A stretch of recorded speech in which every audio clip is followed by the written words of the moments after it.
আজকের জুমার আলোচনার বিষয়, গত 3টি জুমা আমরা আলোচনা শুনেছি সালাতে মুক্তি, সালাতে ধ্বংস। আজকে আমরা আলোচনা শুনব জামাতের সাথে সালাত আদায়ের ফজিলত।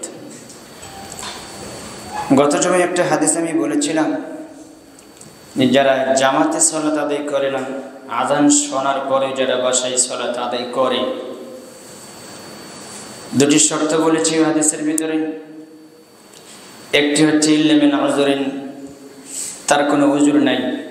উজুর বলতে সে অসুস্থতা না, এবং তার ভিতরে কোনো এরকম ভয় নেই বাসায় থেকে বেরোলে কেউ তাকে মেরে ফেলবে, বা বাসায় থেকে বের হলে কোনো হিংস্র প্রাণী তাকে আক্রমণ করবে।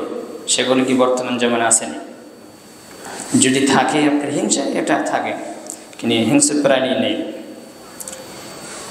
এই দুটি শর্ত ব্যতীত যারা বাসায় সালাত পড়ে, হম সালিম, সুস্থ সবল, সে দুর্বল নয়, এরকম ব্যক্তি আযান শোনার পরে যদি মসজিদে না আসে বাসায় সালাত পড়ে, আল্লাহর নবী বলছেন ফালা সালাত লাহু, তার সালাত নাই। কি বলেছেন? আজকে জামাতের সাথে সালাত আদায়ের গুরুত্ব সম্পর্কে তত্ত্ববহুল সংক্ষিপ্তভাবে আলোচনা করব ইনশাআল্লাহ। তার সাথে কিছু আলোচনা থাকবে আমাদের সালাতের নিয়ে এবং বিভিন্ন ইবাদত নিয়ে। কিছু আমি কথা বলবো ইনশাআল্লাহ, আলোচনার ফাঁকে ফাঁকে বলার চেষ্টা করব। আল্লাহ তুমি আমাদের বোঝার এবং মানার এবং সঠিক জ্ঞান তুমি আমাদের দান করো, আল্লাহুম্মা আমিন। আল্লাহ সুবহানাহু ওয়া তাআলা বলেছেন সূরাত বাকারা 2 নম্বর সূরার 45 নম্বর আয়াত থেকে, তার আগের আয়াত থেকে 43 এবং 45 নম্বর আয়াত, মাঝখানে একটা আয়াত বাদ দিয়ে 44 নম্বর আয়াতে আরেক বিষয় আলোচনা করা হয়েছে।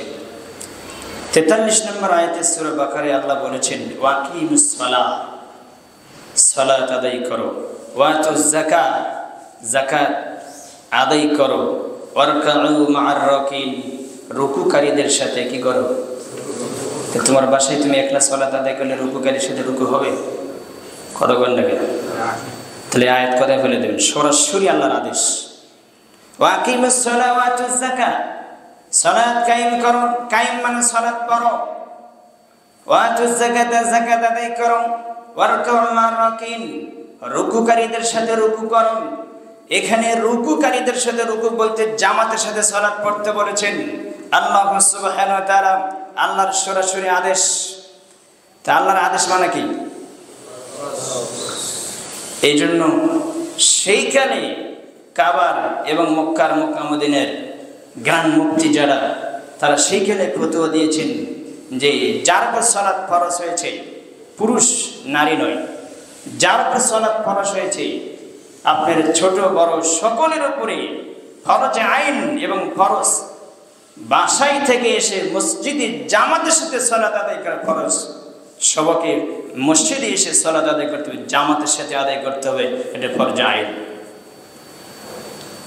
বাসায় সালাত পড়বে মহিলারা। আপনি কি মহিলা? আর এই জামানে কি মসজিদের অভাব? কথা বলেন না কেন? খালি ঘরে ঘরে মসজিদ, এত ঘন ঘন মসজিদ, এরপরেও যদি আপনি জামাতে সালাত না আদায় করতে পারেন, তা আপনি তো খাঁটি একটা মুনাফিক, এছাড়া কিছুই নয়।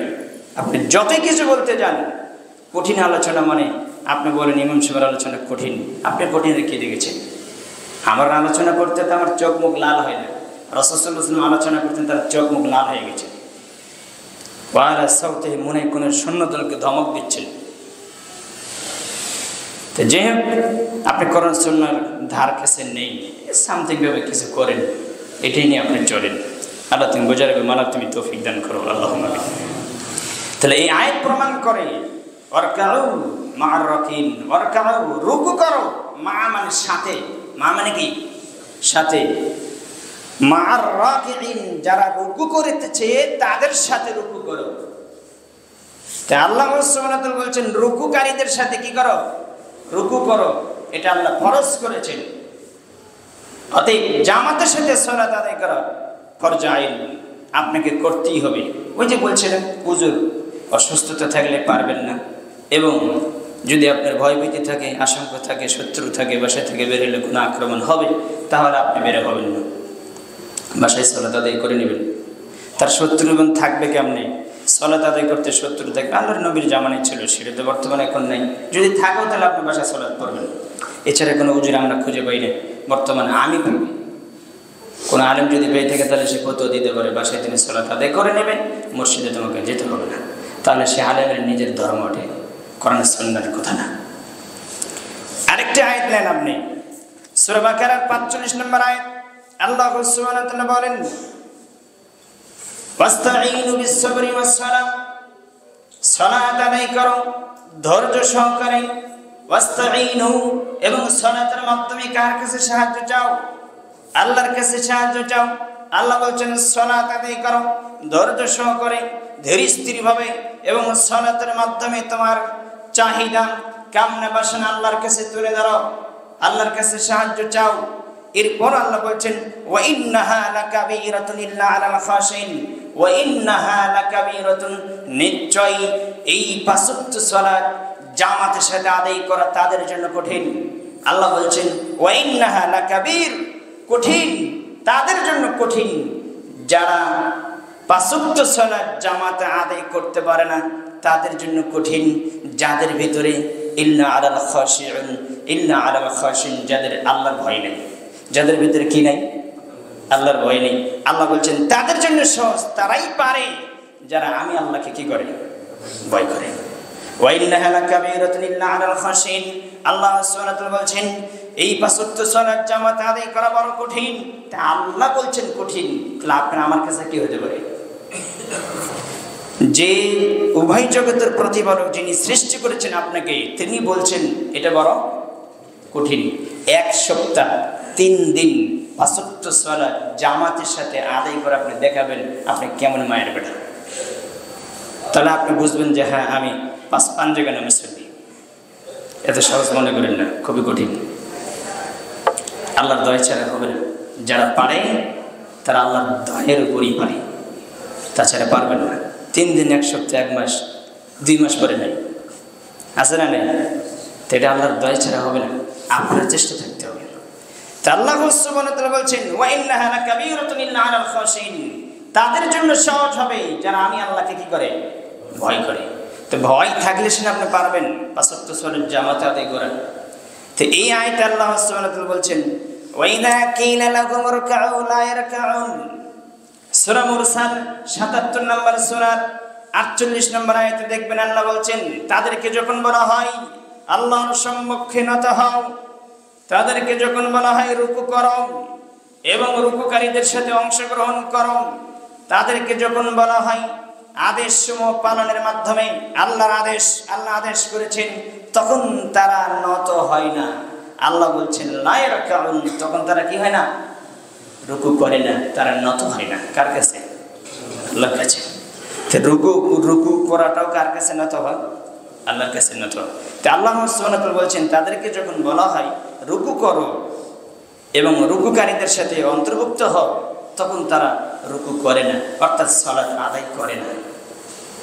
তা আল্লাহ সুবহানাহু ওয়া তাআলা এখানে বললেন সূরা হজের 22 নম্বর আয়াত, 22 নম্বর সূরা 77 নম্বর আয়াতে আপনি দেখবেন সেখানে আল্লাহ বলেছেন ইয়া আইয়ুহাল্লাযীনা আমানু রুকউ ওয়াসজুদু ওয়া'বুদু রাব্বাকুম ওয়াফআলুল খায়রা লা'আল্লাকুম তুফলিহুন।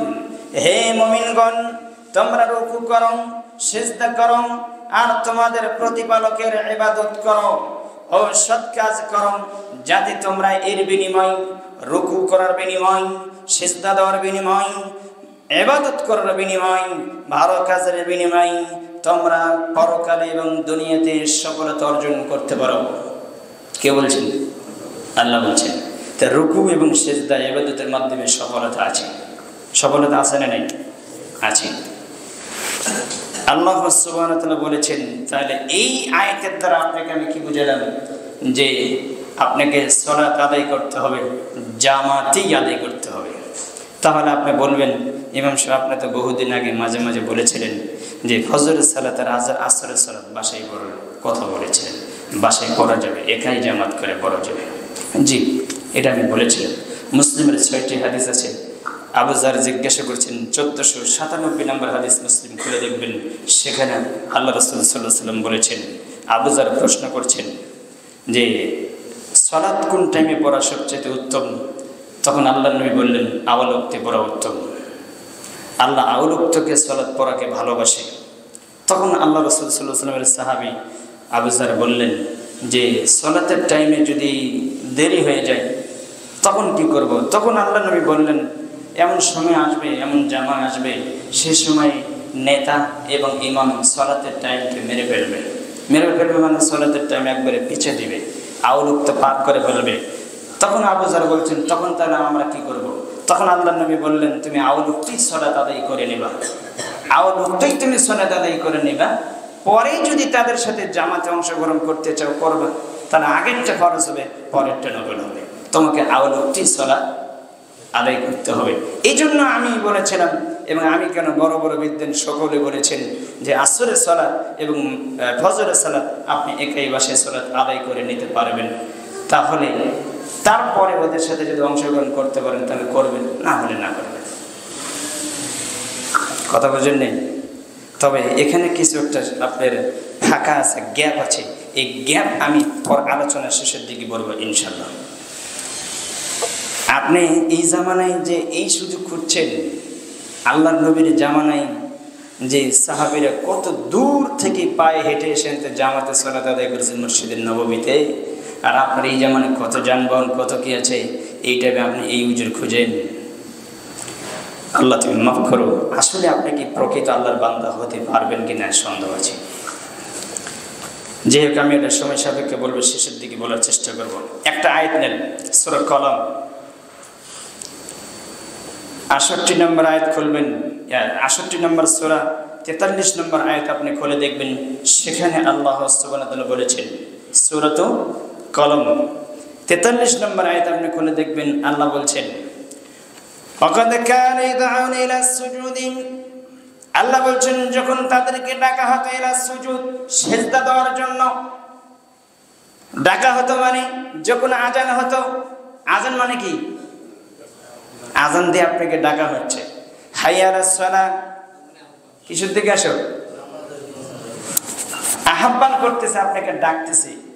প্রথম আপনাকে বলা স্মরণ করে দেওয়া হচ্ছে, এবার শোনো আল্লাহু আকবার। আসমান জমিনের ভিতরে যা কিছু আছে সব কিছুর চাইতে বড় কে? আল্লাহ সুবহানাহু ওয়া তাআলা। আল্লাহর পরিচয় আপনাকে দেওয়া হচ্ছে, সব কিছুর চাইতে কিন্তু বড় আল্লাহ সুবহানাহু ওয়া তাআলা। এই যে আপনার তারপরে 4 বার বলার পরে তারপরে বলা হচ্ছে আশহাদু আল্লা ইলাহা ইল্লাল্লাহ, আমি সাক্ষ্য দিচ্ছি যে আল্লাহ ছাড়া প্রকৃত হক কোনো মাবুদ নেই। তারপরে আপনি 2 বার বললেন, আবার আরেক তৃতীয়বার যে বললেন আশহাদু আন্না মুহাম্মাদার রাসূলুল্লাহ, আমি সাক্ষ্য দিচ্ছি মুহাম্মদ সাল্লাল্লাহু আলাইহি ওয়াসাল্লাম আল্লাহর রাসূল। এটা 2 বার বললেন। এইবারই তারপরে বলা হচ্ছে কি হাইয়া আলাস সালাহ। এতক্ষণ যে তুমি সাক্ষ্য দিলা, তুমি যে বললা আল্লাহ সবচেয়ে বড়, আল্লাহ সবচেয়ে বড়, আল্লাহ সবচেয়ে বড়, আল্লাহ সবচেয়ে বড়, আমি সাক্ষ্য দিচ্ছি যে আল্লাহ ছাড়া প্রকৃত হক কোনো মাবুদ নেই, আমি সাক্ষ্য দিচ্ছি যে আল্লাহ ছাড়া প্রকৃত হক কোনো মাবুদ নেই, আমি সাক্ষ্য দিচ্ছি যে মুহাম্মদ সাল্লাল্লাহু আলাইহি ওয়াসাল্লাম আল্লাহর রাসূল, আমি সাক্ষ্য দিচ্ছি যে মুহাম্মদ সাল্লাল্লাহু আলাইহি ওয়াসাল্লাম আল্লাহর রাসূল। এটা আযানের শব্দের অর্থ। এবার আপনি বলছেন, মুয়াজ্জিন সাহেব বলছে হাইয়া আলাস সালাহ, এবার কিসের দিকে আসেন? আপনি যে সাক্ষ্য দিয়েছেন আল্লাহ ছাড়া প্রকৃত হক কোনো মাবুদ নেই, তা আল্লাহ বলতেছে এবার যখন তুমি বলে ফেলেছো আমি ছাড়া হক কোনো মাবুদ নেই, আবার সাক্ষ্য দিয়েছে মুহাম্মদ সাল্লাল্লাহু আলাইহি ওয়াসাল্লাম আমার রাসূল, একথা বলেছো, তাহলে এবার আল্লাহ ডাক দিয়েছে তোমাকে হাইয়া আলাস সালাহ, সালাতের জন্য আসো। এবার আপনি আপনাকে ডাকা সাড়া দিয়েছেন, সাড়া দেন। তা আল্লাহ এখানে এটা বলতেছে ওয়াকাদ কানা ইয়াদউনা ইলা সুজুদ, যখন তাকে ডাকা হতো সালাতের জন্য, সিজদা দেওয়ার জন্য যখন ডাকা হতো, আল্লাহ বলছেন অহুম সালিমুন, ওই সময় ওই ব্যক্তি ডাকে সাড়া দেয় নাই, অথচ ওই সময় সে সুস্থ ছিল, সবল ছিল, দুর্বল ছিল না, সিজদা দেওয়ার মতো তার ক্ষমতা ছিল, শক্তি ছিল, সুস্থ ছিল, সবল ছিল, অথচ সে সিজদা দেয় নাই এবং ডাকে সাড়া দেয়নি। ওই আয়াতের প্রথম অংশে আল্লাহ সুবহানাহু ওয়া তাআলা বলছেন যে খাশিয়াতুন আবসারুম তারহুকুম দিল্লাহ, কাল কিয়ামতের দিনে তাদের মাথা অবনত হয়ে যাবে, লজ্জায় এবং চেহারা মলিন হয়ে যাবে, তারা লাঞ্ছিত অপদস্থ হবে বিচারের মাঠে, যারা আল্লাহর ডাকে সাড়া দেয়নি। তো এই আয়াত প্রমাণ করে আপনাকে ডাকা হচ্ছে সালাতের জন্য, আর আপনি বলছেন আল্লাহ আপনি যতই ডাকেন আমার জরুরি কাজ আছে, বাসায় একটু পরে ওই কাজে যেতে হবে। আল্লাহর কথার সাথে আপনার কাজের মিলেছে? মিলনি। তো অতএব আপনি কি বাসায় সালাত পড়ার কোনো সুযোগ নেই অসুস্থ ছাড়া। আল্লাহ সুবহানাহু ওয়া তাআলা বলেছেন যে অসুস্থ ছাড়া আপনাকে বাসায় সালাত পড়ার কোনো সুযোগ নেই। যদি আপনি এরপরেও বাসায় সালাত পড়েন তাহলে আপনি মুনাফিকের তালিকায় নাম যাবে। আল্লাহ তুমি সেখান থেকে আমাদেরকে মুক্তি দান করো, আল্লাহুম্মা আমিন। দেখেন আল্লাহ সুবহানাহু ওয়া তাআলা সালাত যারা পড়েছে জামাতে তাদের প্রশংসা করেছেন আল্লাহ সুবহানাহু ওয়া তাআলা। তারা সামান্য আল্লাহর গোলাম নয়, তারা খুব দামি পাওয়ারফুল বান্দা। আল্লাহ তাদের প্রশংসা করেছে। রিজালুল লা তুলহিহিম তিজারাতু ওয়ালা বায়ুন আন যিকরিল্লাহি ওয়া ইকামিস সালাতি ওয়া ইতাইজ যাকাতি। আল্লাহ সুবহানাহু ওয়া তাআলা বলেছেন সূরা নূর 24 নম্বর সূরা আপনার 37 নম্বর আয়াত খুলবেন। আল্লাহ সুবহানাহু ওয়া তাআলা বলেছেন কিছু লোকের প্রশংসা করেছেন। এই আয়াত তখন নাযিল হয়েছে মদিনায় যেই ব্যবসায়ী করেছেন। দেখবেন মদিনায় এখন অনেক জায়গায় ব্যবসা আছে, এরকম আল্লাহর নবীর জামানায় ছিল।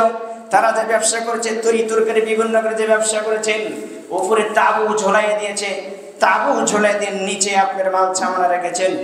যখন আজান হয়েছে তখন আল্লাহ বলছেন যে তারা ওই আজান হওয়ার সঙ্গে সঙ্গে এই তাবুত এই কাপড়দের সবগুলো মাল সামানা ঢেকে রেখে একেবারে নহর ধরে ছুটছে সালাত আদায় করার জন্য জামাতে। সবকিছু ফেলে বিজনেস ব্যবসা সবকিছু ফেলে রেখে কোথায় যাচ্ছে? মসজিদে সালাত আদায় করতে যাচ্ছে। এই সময় আল্লাহ আয়াত নাযিল করে বলছেন রিজালুল লা তুলহিহিম তিজারাতুন, তাদের ব্যবসা আমি আল্লাহ থেকে দূরে রাখে নাই, তাদের বেচাকেনা ওয়ালা বায়ুন, তাদের বেচাকেনা আমি আল্লাহ থেকে দূরে রাখে নাই, আন যিকরিল্লাহ আমি আল্লাহর স্মরণ থেকে তাদেরকে দূরে রাখে নাই। ব্যবসা ছেড়ে দিয়ে আমি আল্লাহর স্মরণে তারা ছুটছে। ওয়া ইকামিস সালাতা এবং সালাত আদায় করছে, ওয়া ইতাইজ যাকাতা এবং যাকাত আদায় করছে। ইয়াখাফুনা ইয়াওমান, কেন করছে? আল্লাহ বলেছেন ওরা ওই দিনকে ভয় করে। কোন দিন? যেদিন আল্লাহর সামনে সাক্ষাৎ হবে। আল্লাহ তাদের প্রশংসা করেছেন। তাই আল্লাহ সুবহানাহু ওয়া তাআলা আপনার প্রশংসা করেছেন। আপনার সেই বিজনেস ব্যবসা, আপনি সারা দিন সকাল 10টার দিকে দোকান করছেন, রাত 10টার দিকে বন্ধ করেছেন, আপনার সালাত নেই, আপনার ইবাদত নেই, কি করছেন আপনি ভাবছেন? এই ব্যবসার কথা আল্লাহ বলেন। আল্লাহ তুমি আমাদের মাফ করো, আল্লাহুম্মা আমিন। তো যেহেতু আমি কোরআনের কয়েকটি আয়াত আপনাকে দিলেন জামাতে সালাত পড়া এবং জামাতে সালাত যারা পড়ে তাদের প্রশংসা করা হয়েছে। এবার আপনি হাদিস নেন, একের পরে আপনি শুনতে থাকেন। সহিহ বুখারী খুলবেন, আপনি দেখবেন আজান অধ্যায়ে হাদিসগুলো পাবেন। 662 নম্বর হাদিস সহিহ বুখারীতে ইমাম বুখারী কোট করেছেন। আল্লাহর নবী বলেছেন, আবু হুরায়রা থেকে বর্ণিত, তিনি বলেন আনিন নবী সাল্লাল্লাহু আলাইহি ওয়াসাল্লাম قال من غدا الى المسجد راحا اعد الله له نزله من الجنه كلما غدا راحا। আবু হুরায়রা থেকে বর্ণিত, তিনি বলেন রাসূল সাল্লাল্লাহু আলাইহি ওয়াসাল্লাম বলেছেন যেই ব্যক্তি সকালে মসজিদে যে আসবেন, আপনার তো একটা দাম আছে। যে কোনো একটা দুনিয়াতে কাজ করতে গেলে সেই কাজের বিনিময়ে যদি আপনাকে আগে জানানো হয় যে তুমি এই কাজ করলে তোমাকে এটা দেওয়া হবে, তাহলে ওই কাজের প্রতি আগ্রহ জাগবে না বাড়বে? কমবে না? আগ্রহ যাবে। তো সেই কাজের আপনার ভালো মনোযোগ বসবে, সেই কাজ আপনি করবেন। কারণ আপনাকে যে কাজের বেনিফিট পাবেন, যেটি পাবেন ওটা আপনাকে আগে জানানো হয়েছে। তো আপনি যে সকালে বিকেলে এবং দুপুরে সন্ধ্যায় যে মসজিদে আসবেন এর বিনিময়ে কিছু পাবেন না, দেখুন কথা বলেন। রাসূল সাল্লাল্লাহু আলাইহি ওয়াসাল্লাম বলেছেন, আল্লাহর পক্ষ থেকে জানানো হয়েছে মান গাদা ইলাল মাসজিদি রাহাম আ'আদাল্লাহু লাহু নুজুলাহু মিনাল জান্নাতি কুল্লামা গাদা রাহাম। আবু হুরায়রা থেকে বর্ণিত, তিনি বলেন রাসূল সাল্লাল্লাহু আলাইহি ওয়াসাল্লাম বলেছেন যে ব্যক্তি সকালে এবং সন্ধ্যায় অথবা যতবার মসজিদে যায় আল্লাহ সুবহানাহু ওয়া তাআলা তার জন্য জান্নাতে ততবার মেহমানদারির ব্যবস্থা করেন। যতবার যাবেন মসজিদে ততবার আল্লাহ সুবহানাহু ওয়া তাআলা মেহমানদারির ব্যবস্থা করে রাখেন। এটা আপনি কিয়ামতের দিনে পাবেন। আজকে তো বাস্তবে পাচ্ছেন না, দেখতে পাচ্ছেন না, কিন্তু আপনাকে জানানো হয়েছে। আল্লাহর মেহমানদারি আর আপনার দুনিয়ার মানুষের মেহমানদারি কি এক? কোনোদিন এক হতে পারে না। আল্লাহর দেওয়া কোনো কিছু আল্লাহর দেওয়ার জিনিসের সাথে কোনো কিছুর মিল হতে পারে না। অসম্ভব। লাইসা কামিসলিহি ওয়া সামিউল বাসীর। আল্লাহ সুবহানাহু বলছেন আল্লাহর সাথে কোনো কিছুর তুলনা নেই। আল্লাহ যেটি করবেন তার কোনো কাজের সাথে, তার কোনো গুণের সাথে কোনো কিছুর তুলনা চলবে না। সকালে বিকেলে যতবার আল্লাহর ঘরে মসজিদে যাবেন ততবার জান্নাতে আপনার জন্য মেহমানদারির ব্যবস্থা করে রাখেন আল্লাহ সুবহানাহু ওয়া তাআলা। তাহলে আপনি মসজিদে যাবেন না, বাসায় থাকবেন? আজ থেকে নিয়ত করেন আমি বাসায় সালাত পড়ব না। কিছু কিছু হাদিস শোনাম যা ইতিপূর্বে শুনেননি। এবার আসেন তিরমিজির একটা হাদিস, 223 নম্বর হাদিস। আন বুরাইদা থেকে বর্ণিত, তিনি বলেন আল আসলামি আন নবী সাল্লাল্লাহু আলাইহি ওয়াসাল্লাম قال بشر المشرين في الظلام الى المسجد بالنور التام يوم القيامه। বুরাইদা থেকে বর্ণিত, তিনি বলেন নবী সাল্লাল্লাহু আলাইহি ওয়াসাল্লাম বলেন, যারা অন্ধকারে পায়ে হেঁটে মসজিদে যায় তাদেরকে কিয়ামতের দিনে আল্লাহর নবী বললেন, যারা অন্ধকারে পায়ে হেঁটে মসজিদে যায়। এই হাদিস সরাসরি ফজরের সালাতের বিষয়ে এসেছে। আল্লাহর নবী বলেছেন, যারা অন্ধকারে পায়ে হেঁটে ফজরের সালাতের জামাতে উপস্থিত হয়, আল্লাহর পক্ষ থেকে জানানো হচ্ছে, হে মুহাম্মদ সাল্লাল্লাহু আলাইহি ওয়াসাল্লাম, আপনি বলে দেন, আপনি ওই মুসল্লিকে জানিয়ে দেন, আপনি ওই মুসল্লিদেরকে জানিয়ে দেন যারা অন্ধকারে পায়ে হেঁটে ফজরের সালাতে জামাতে অংশগ্রহণ করেছে, ইলাল মসজিদি বিন নূরিত তামি ইয়াউমুল কিয়ামতি, কাল কিয়ামতের দিনে আমি আল্লাহর পক্ষ থেকে তাদেরকে পূর্ণ নূরের জ্যোতি দান করা হবে। এই হাদিস প্রমাণ করে অন্ধকারে সালাত পড়া। আর আমরা এই দেশে এলাকায় সালাত পড়ি, পরিষ্কার হয়ে গেলে সালাত শেষ হলে মনে করেন 5-6 মিনিট পরে সূর্য দেখা যায়। আছে না? সালাতের ভিতরে যদি ভুল ত্রুটি হয় তাহলে দ্বিতীয়বার জামাত করা কষ্ট হয়ে যাবে। কষ্ট হয়ে যাবে। তা আল্লাহ নবী সাল্লাল্লাহু আলাইহি ওয়াসাল্লাম বললেন যে আপনি তাদেরকে জানিয়ে দিন, সুসংবাদ দিন, কিয়ামতের দিনের পরিপূর্ণ নূরের সুখবর তাদেরকে দিন, আমি আল্লাহ তাদেরকে নূর দান করব। যারা ফজরের সালাত অন্ধকারে পায়ে হেঁটে এসে জামাতে অংশগ্রহণ করে। ফজরের সালাত পড়া বড় কঠিন, এখন তো শীত এসেছে, যে পানি ঠান্ডা। হুজুর আপনার যত বয়েন যে করেন, কিন্তু আমার তো হয় না, পানি তো ঠান্ডা। তা ঠান্ডার বিনিময় তো আপনি পাবেন, ঠান্ডা তো লাগবে। কষ্টের বিনিময় তো আল্লাহ সুবহানাহু ওয়া তাআলা জান্নাতে রেখেছেন।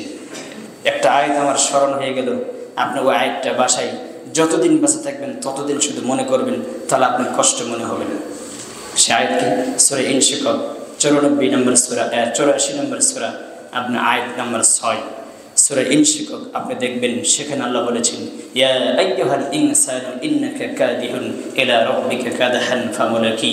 হে মানুষ, সকলকে ডাক দিয়ে আল্লাহ বলছেন, হে সকল মানুষ, তোমরা আমি আল্লাহর সাথে যদি সাক্ষাৎ করতে চাও তাহলে তোমাদের যতদিন তোমরা বেঁচে থাকো ততদিন তোমরা একের পরে এক সাধনার পরে সাধনার কষ্টের পরে কষ্ট ভোগ করে তোমাকে পাড়ি দিয়ে আমি আল্লাহর সাথে সাক্ষাৎ করতে হবে। এটা কষ্ট না? এটা কি কষ্ট? আল্লাহ বলছেন আমার সাথে সাক্ষাৎ করতে চাইলে তোমাকে অঢাল পরিমাণ তোমাকে কষ্ট করতে হবে। এই কষ্ট পাড়ি দিয়ে তোমাকে আমার সাথে সাক্ষাৎ করতে হবে। সে কষ্ট আপনার কোথায়? এই ঠান্ডা পানি। এই ঠান্ডা পানি আপনার কি করতে পারে? এখন তো কত আধুনিক কত কি চালু হয়েছে, হিটার আছে, পানি গরম করে কত কি আছে, গরম করে নেবেন। চুলা আছে, সরকারি চুলা, একটা মেসের কাঠি বাঁচানোর জন্য সারাদিন জ্বালিয়ে রেখে দিয়েছেন। ওই চুলাতে আপনি ভাত রান্না করে ভাত খাচ্ছেন, ওই ভাত খাওয়া হারাম। কারণ আপনি অপচয় করেছেন, সরকারি মাল আপনি অপচয় করেছেন, আপনাকে কাল কিয়ামতের দিন ধরা হবে। প্রস্তুত থাকেন।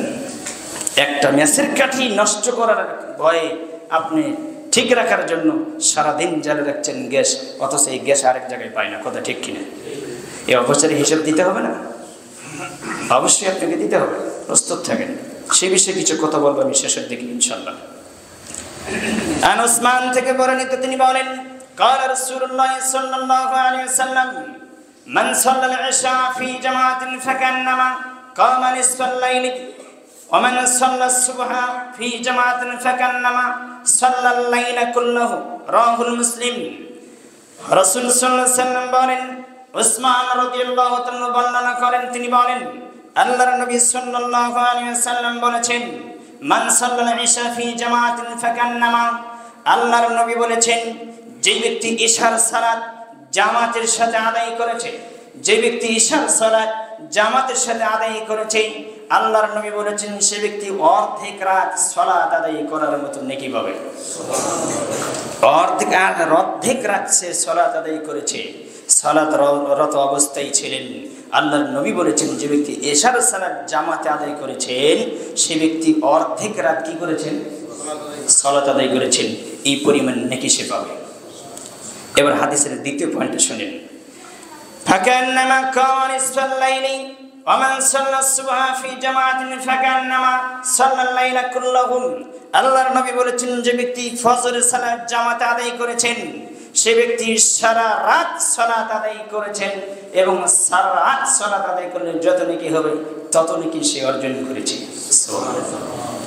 এই হাদিস থেকে আমি কিছু জিনিস আপনাকে আমি দিব। যারা রাতে তাহাজ্জুদ পড়তে পারেন না, রাতে যারা তাহাজ্জুদ পড়তে পারেন না, এরকম আছে না? এই সংখ্যা বেশি। সে যদি এশার সালাত এবং ফজরের সালাত দৈনন্দিনভাবে রেগুলারভাবে ধারাবাহিকভাবে মরার আগ পর্যন্ত জামাতের সাথে আদায় করতে পারে, তাহলে রাতের তাহাজ্জুদের নেকিও সে পাবে। এই হাদিস প্রমাণ করে। হাদিসটি মুসলিমে পাবেন, হাদিসটি আপনি মেশকাতে পাবেন, আর কয়েকটি গ্রন্থে এসেছে। 630 নম্বর হাদিস। তাহলে জামাতের সাথে সালাত আদায় করে ফজিলত দেখছেন। তবে জামাতে আপনি একাই বাসায় সালাত পড়েন, টুকটাক করে একবারে আপনার মুরগির মতন ঠুকুর বাড়তেছেন বাসায়, এই সালাতের মনোযোগ কতটুকু হতে পারে? আল্লাহ তুমি আমাদের মাফ করো, আল্লাহুম্মা আমিন। আন ইবনে আব্বাস থেকে বর্ণিত তিনি বলেন, আনি নবী সাল্লাল্লাহু আলাইহি ওয়াসাল্লাম ক্বালা মান সামিআ আন-নিদা ফালা ইয়াতিহি ফালা সালাতা লাহু ইল্লা মিন উযরিন। এই হাদিসের ব্যাখ্যা আমি গত জমায় দিয়েছিলাম। ইবনে আব্বাস থেকে বর্ণিত তিনি বলেন, আল্লাহর নবী সাল্লাল্লাহু আলাইহি ওয়াসাল্লাম বলেছেন যে ব্যক্তি আযান শুনল এবং তার কোনো উযুর থাকা, ইল্লা মিন উযরিন, তার কোনো উযুর নাই, সে অসুস্থ না, সে তার কোনো হিংস্র প্রাণী বা কোনো ভয় ভীতি এরকম কি আক্রমণ করবে, ক্ষতি করবে, এরকম আশঙ্কা নেই। উজুর থাকে না সত্ত্বেও, মানে উজুর থাকে নাই, উজুর না থাকা সত্ত্বেও যে ব্যক্তি জামাতে উপস্থিত হলো না, আল্লাহর নবী বলছেন ফালা সালাতা লাহু, আমি বলেছি স্যার সালাত হবে না, আমি গত জমায় বলেছি, কিন্তু হাদিসের ভাষা আরো কঠিন ভাবে বলা হয়েছে ফালা সালাতা লাহু। আল্লাহর নবী বলছেন তার সালাতই নাই। আমার কথা বুঝেন নাই? আমি আরবি আর শব্দের অর্থ করেন আপনি, ফালা সালাতা লাহু, আল্লাহর নবী বলেছেন তার সালাত নেই, অথচ বাসায় সে সালাত পড়েছে, আল্লাহ নবী বলেছেন তার সালাত নেই। এই হাদিস প্রমাণ করে। হাদিসটিতে আপনি ইবনে মাজাহ পাবেন 793 নম্বর হাদিস। আপনি বেশ কয়েকটি আপনি হাদিস নেবেন। আপনি হাদিস জানেন, এক অন্ধ ব্যক্তি আল্লাহর নবীর কাছে আসলেন, এসে বলছেন যে আমি তো জামাতে সালাত আদায় করতে পারি না, আমি তো চোখে দেখি না। তা আল্লাহর নবী বলছেন আচ্ছা ঠিক আছে, তুমি বাসায় সালাত পড়ে নেবে। কিছু দূর যাওয়ার পরে, হাদিসের পিছনে অনেক কিছু কথা আছে, আমি সারমান্য কিছু কথা বলছি। তারপরে কিছু দূর যাওয়ার পরে এই থামো থামো, তারপরে ডেকে এসে বলছে তুমি কি আজান শুনতে পারো? তখন সে অন্ধ ব্যক্তি বলছে জি আমি আজান শুনতে পারি। তাহলে তুমি বাসায় থেকে মসজিদ পর্যন্ত রশি লেগে তুমি বাসায় থেকে মসজিদে এসে জামাতে সালাত আদায় করবা। অন্ধ ব্যক্তির জন্য রুখসত দেওয়া হয় নাই, সুযোগ দেওয়া হয় নাই, আপনি চোখালা, আপনার উজুর এত সহজ। এই হাদিস আপনি শুনেছেন, বুখারীর বেশ কয়েকটি হাদিস এসেছে। রাসূল সাল্লাল্লাহু আলাইহি ওয়াসাল্লাম বলেছেন আমার ইচ্ছা হয় আমি কাউকে ইমামতির দায়িত্ব দিয়েছে, আমার ইচ্ছা হয় ওই বাড়িগুলো আমি জ্বালিয়ে পুড়ে ছাই করে দেই, যেই বাসা থেকে মানুষগুলো এসে মসজিদে জামাতের সাথে সালাত আদায় করে না, আমার ইচ্ছা হয় ইমামতির দায়িত্ব কাউকে দেই। কিছু সঙ্গ নেই, সাহাবাদেরকে নিয়ে তাদের বাড়িঘর সবগুলো জ্বালিয়ে পুড়ে ছারখার করে দেই, কিন্তু পারি না। কিছু দুর্বল মানুষের কারণে, ছোট শিশু বাচ্চা আছে, কীট পতঙ্গ আছে, বাড়িটা জ্বালিয়ে দিলে তারা মারা যাবে, কিন্তু এই জন্য পারি না। জামাতের সাথে সালাত আদায় করে এই হাদিস কি প্রমাণ করে? আপনি কি মনে করলেন? এটা সহজ মনে করলেন? আরো আপনাকে আমি হাদিস শুনবো, আপনি একের পর এক থাকেন। আন ইবনে আব্বাস থেকে বর্ণিত তিনি বলেন ক্বালা রাসূলুল্লাহ সাল্লাল্লাহু আলাইহি ওয়াসাল্লাম ইয়াদুল্লাহি মাআল জামাত। তিরমিজির হাদিস 2166 নম্বর হাদিস খুলবেন দেখবেন, আল্লাহর নবী সাল্লাল্লাহু আলাইহি ওয়াসাল্লাম বলছেন, ইবনে আব্বাস বর্ণনা করেছেন, তিনি বলেন আল্লাহর নবী সাল্লাল্লাহু আলাইহি ওয়াসাল্লাম বলেন ইয়াদুল্লাহি মাআল জামাত, আল্লাহ সুবহানাহু ওয়া তাআলার রহমতের হাত প্রসারিত জামাতের সাথে। কার সাথে? আল্লাহ সুবহানাহু ওয়া তাআলার হাত কার সাথে প্রসারিত? জামাতের সাথে। জামাতের সাথে আল্লাহ সুবহানাহু ওয়া তাআলার হাত রয়েছে এবং বিশেষ রহমত দয়া রয়েছে। জামাতবিহীন যে ব্যক্তি সালাত আদায় করে এবং জামাতবিহীন যে থাকে তার সাথে থাকে শয়তান। তার সাথে কে থাকে? আপনি বলবেন এটা আবার কি কথা বলেন ইমাম সাহেব, দলিল কোথায়? দলিল আবদত খুলবেন বাসায় যে দেখবেন 447 নম্বর হাদিস আপনি করে দেখবেন, সেখানে আল্লাহর নবী বলছেন যে ব্যক্তি একা থাকে, একা বিচ্ছিন্নভাবে সালাত আদায় করে, তাকে নেকড়ে বাঘের মতো, যেমন নেকড়ে বাঘ ছাগলকে আক্রমণ করে একা পেলে, এরকম শয়তান ওই একা ব্যক্তিকে আক্রমণ করে, তার সাথে শয়তান থাকে। ওই হাদিসের ভিতরে বলা হয়েছে কোন গ্রামে যদি 3 জন মানুষ থাকে, বসবাস করে, ওই 3 জনকেই জামাতে সালাত আদায় করতে হবে। আপনি যে কোথায় আছেন আল্লাহ ভালো জানেন। আল্লাহ তুমি আমাদেরকে বোঝার তুমি তৌফিক দান করো, আল্লাহ। আমি যেটা বলছি সেটা মেনে নেওয়ার চেষ্টা করেন, যদি না মেনে নেন তাহলে চুপ থাকেন, পিছনে যে মন্তব্য করবেন না, তাহলে মুনাফিকের তালিকার নাম চলে যাবে। মন্তব্য করবেন, এই মন্তব্য জিনিসটি খারাপ। আমরা মুসলিম অধঃপতনের, এই অধঃপতনের মূল কারণ হচ্ছে পিছনে যে সঙ্গ যোগাই এবং পিছনে যে ষড়যন্ত্র করি, পিছনে যে সলা পরামর্শ করি, এগুলো মুনাফিকের নীতি। কথা ঠিক কিনা? এগুলো বাদ দেন, ভালো হয়ে যাবে। ভালো হওয়ার সময় এখনো আছে। বর্তমান যে জামানার যে বর্তমান যে পরিস্থিতি দেখছেন, কখন যে আল্লাহ টান দিয়ে নিয়ে যাবে, কে যে আপনাকে মেরে দিবে তার ঠিক ঠিকা নেই। আল্লাহ তোমাদের বোঝার এবং মানা তুমি তৌফিক দান করো, আল্লাহুম্মা আমিন। আনাস বিন মালিক থেকে বর্ণিত, তিনি বলেন, তিরমিজিতে আরেকটা হাদিস পাবেন 241 নম্বর হাদিস আপনি খুলে দেখেন, জামাতের সাথে সালাত পড়ার উপকারিতা কি, আপনার বিনিময় কি, আপনি কি পাবেন। অবশ্যই আল্লাহর নবী বলে গেছেন, এমনি খালি পড়ে যাবেন, তার বিনিময়ে আপনাকে দেওয়া হবে না, বিষয় এরকম নয়। আনাস বিন মালিক থেকে বর্ণিত, তিনি বলেন, قال رسول الله صلى الله عليه وسلم من صلى لله 40 يوما في جماعة يدرك التكبيرة الأولى كتبت له براءة من النار وبراءة من النفاق। আল্লাহর নবী সাল্লাল্লাহু আলাইহি ওয়াসাল্লাম বলেছেন, আনাস বিন মালিক বর্ণনা করেন, তিনি বলেন আল্লাহর নবী বলেছেন, কোন ব্যক্তি, যে কোনো ব্যক্তি আল্লাহ তাআলার সন্তুষ্টি অর্জনের উদ্দেশ্য একাধারে 40 দিন তাকবীরে উলা অর্থাৎ প্রথম তাকবীরের সাথে জামাতের সাথে সালাত আদায় করতে পারলে ওই ব্যক্তিকে দুনিয়া থাকা অবস্থায় 2টি জিনিস থেকে মুক্তি দেওয়া হবে। আল্লাহর নবী বলছেন, সেই দুনিয়াতে থাকা অবস্থায় 2টি জিনিস থেকে তাকে মুক্তি দেওয়া হবে। কিসের থেকে? সালাত আদায় করলে তাকবীরে উলা। তাকবীরে উলা বুঝেন, প্রথম তাকবীর। ইমাম সাহেব যখন বলেছেন, মুয়াজ্জিন সাহেব ইকামত দেওয়া শেষ হয়েছে, ইমাম সাহেব এবার বলছেন, কাঁধের সোজা করেন, কাঁধের মাঝখানে ফাঁকা বন্ধ করেন, পায়ের সাথে পা মিল করেন এবং কাঁধের সাথে কাঁধ মিলিয়ে দাঁড়ান। এবার আপনাকে বলবেন যে ডান দিকে বাম দিকে খেয়াল রাখেন। অনেক ইমাম সাহেব বলে যে টাকনুর নিচে কাপড় থাকলে তুলিয়ে পড়েন। এটা বলবেন কেন? টাকনুর নিচে কাপড় শুধু সলাতে টাকনুর উপরে থাকবে আর বাকি 23 ঘন্টা থাকবে সলাতের বা টাকনুর নিচে, এ কি মুসলমান? কথা বলবে কেন? ও জাহান্নামে যায়নি, মরেনি, তাই যায়নি। মরলে যেত, শুধু মরণটা বেরিয়েছে। ওকে আপনি বলবেন কেন টাকনুর নিচে কাপড় তুলেন সলাতের টাইমে? কেন? 24 ঘন্টাই টাকনুর উপরে কাপড় থাকবে, শুধু সলাতের উপর, যখন সলাতে দাঁড়াবেন তখন টাকনুর উপরে কাপড় থাকবে। জি না। আর ভাঁজ করে আপনি সলাত পড়া হারাম। ভাঁজ করে সলাতের ভিতরে কাপড় এইভাবে গুটিয়ে মুটিয়ে সলাত পড়া হারাম। আপনাকে বহুদিন আমি হাদিস দিয়েছি, সহিহ বুখারীতে কয়েকটি হাদিস আমি দিয়েছি। কারণ সলাতে যখন দাঁড়াবেন, সলাতের আপনার শরীরের অঙ্গ প্রত্যঙ্গ এবং কাপড় চোপড় যা কিছু আছে সবই রুকু করে, সবই সিজদা করে। আপনি যে গুটিয়ে রাখছেন, গুটিয়ে রাখা যাবে না, সবগুলো ছেড়ে দিতে হবে, স্বাভাবিকভাবে চলে যাবে। এবং মহিলাদের ভিতরে যদি আপনার বেনি করা যায়, মানে খপা বাঁধা থাকে, তাহলে সলাতের ভিতরে খপা খুলে দিতে হবে, চুল ছেড়ে দিয়ে সলাত আদায় করতে হবে। অতএব চুলও সিজদা করে আল্লাহরে। আল্লাহ মানুষকে এমনভাবে সৃষ্টি করেছেন, শরীরের যা কিছু আছে সব কিছু সিজদা করে আল্লাহরে, কোনো কিছু বাদ থাকে না। আল্লাহ তুমি আমাদের বোঝার, তুমি মানার, তুমি তৌফিক দান করো, আল্লাহুম্মা আমিন। তাহলে আল্লাহ নবী সাল্লাল্লাহু আলাইহি ওয়াসাল্লাম বললেন, যখন ইমাম সাহেব আল্লাহু আকবার তাকবীর উলা প্রথম তাকবীর যখন দেবে, তখন আপনি বলছেন আল্লাহু আকবার, ওই টাইমে আপনি উপস্থিত। আল্লাহর নবী বলছেন যে মান সাল্লা লিল্লাহি, আল্লাহর সন্তুষ্টি অর্জনের জন্য 40 ইয়াওমান 40 দিন ফি জামাতিন, জামাতের সাথে ইদরিকুত তাকবীরাতুল উলা, তাকবীর উলার সাথে এটেন্ড থাকবে, উপস্থিত থাকবে, সালাত আদায় করবে 40 দিন। তাই তো এই দেশে একটা জামাত আছে, তাবলিগ জামাত, তারা 40 দিনের জন্য চিল্লাই বের হয়। আপনি কি বুঝতে পারেন? 40 দিন তাকবীর উলার সাথে সালাত পড়ার জন্য।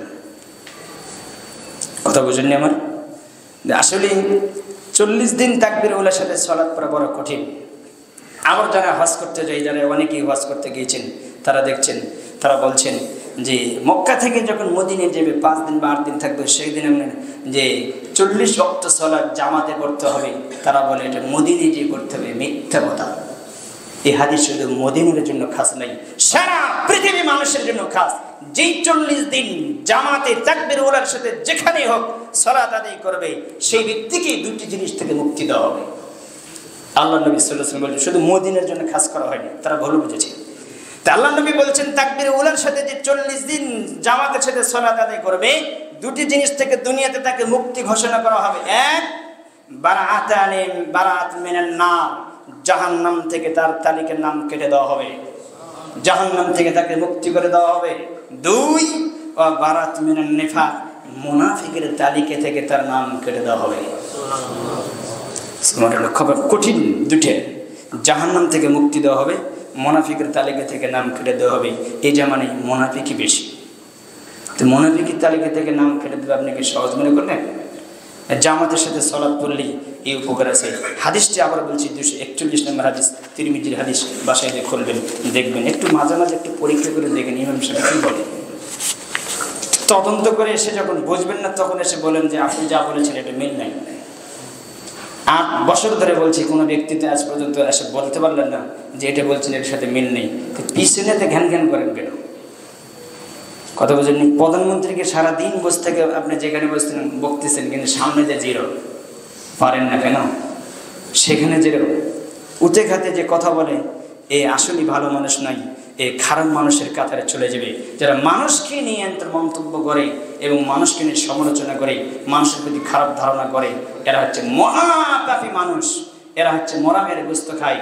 আল্লাহ বলেছেন সূরা হুদ, সূরা হুজরাত 11-12 নম্বর আয়াত খুলে দেখবেন। আল্লাহ বলছেন যারা সবসময় মানুষের প্রতি ভালো ধারণা করে, আল্লাহ বলছেন আমি তাদেরকে নেকি দান করি। সুবহানাল্লাহ। যারা খারাপ ধারণা করে তাদেরকে আমি গুনাহ দিই, পাপ দিই। অতএব আপনি ভালো ধারণা করার চেষ্টা করেন, আল্লাহ তুমি বোঝার এবং মারা তুমি তৌফিক দান করো। আল্লাহুম্মা আমিন।